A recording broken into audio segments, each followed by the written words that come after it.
My name is Lachlan. I'm a South African and I have quadriplegic cerebral palsy.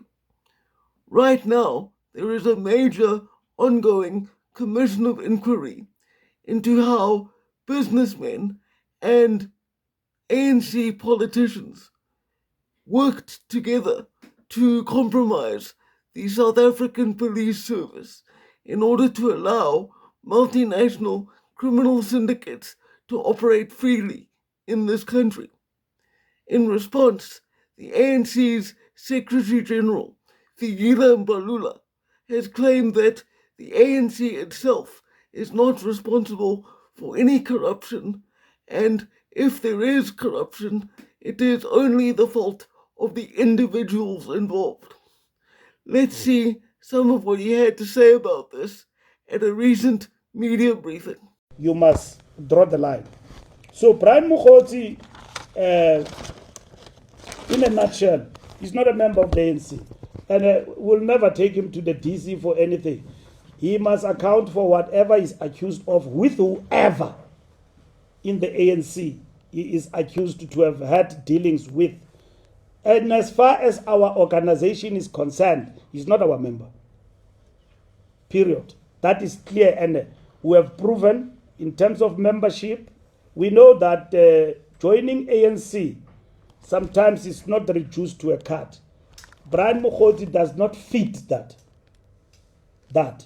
he can be a member of the ANC by soul and all of that, given his behavior. No member of the ANC must ever associate himself or herself with that kind of behavior. And I've seen people who are running AIs and all of that saying Balula is implicated in this and that. I stand for what I'm implicated about. I don't need anyone's permission to clarify myself. I stand for it. Criminals are criminals. There must be a line between a criminal and a revolutionary. What does Oliver Tambo say? Says a revolutionary must be distinguishable from a vigilante, a tsotsi, and a criminal. Must be distinguishable. It must not be one in the same bracket. That between this person and this criminal, there is no difference. Ziyafana lezi. Today, distinguishability between the two has become questionable in the eyes of our people because of characters like this. You see, because tomorrow you are going to say, but we have seen him with Mbalula 15 times, this guy. What are you talking about that they don't know him? Must be distinguishable. You can't just wake up. If Mahlengi decides to be a criminal, I wouldn't know how to explain it because he's a comrade. Uba ebusuku uhamba kwezinye indawo endingazaziyo nani na undixolela how would Mbax know ukuthi Mahlengi ngutsotsi? Now ndikolela. How do I explain Brian Mukhozi tomorrow ukuthi but SG Brian Mukhozi ngubani wena kudibana kuphi naye? Uyabona mchana. Yeah. When we're doing a campaign for me to become this and that. It doesn't work like that. It doesn't work like that. A revolutionary must be distinguishable from a tsotsi, a criminal, and everything else. Thank you very much.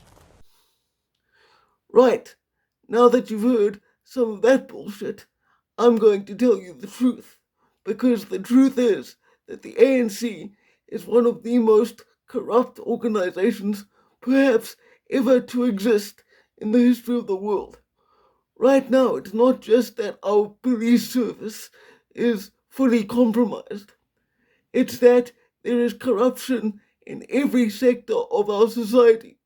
For example, another scandal that is running concurrently with the commission is that politicians and business people directly tied to the president and deputy president of South Africa have been implicated in the theft of an amount of money, roughly 2 billion rand, that's billion with a B, stolen from a local hospital district, which led directly to the deaths of innocent South Africans due to the lack of proper resources and surgical equipment. I want to be absolutely, unequivocally clear about this.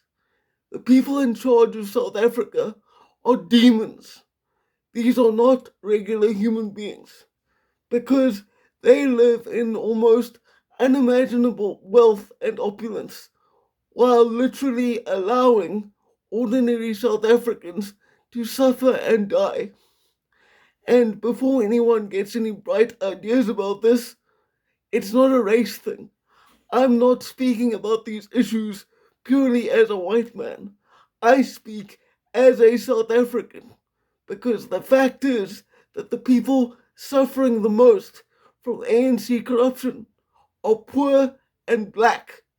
That is a fact which no one can deny.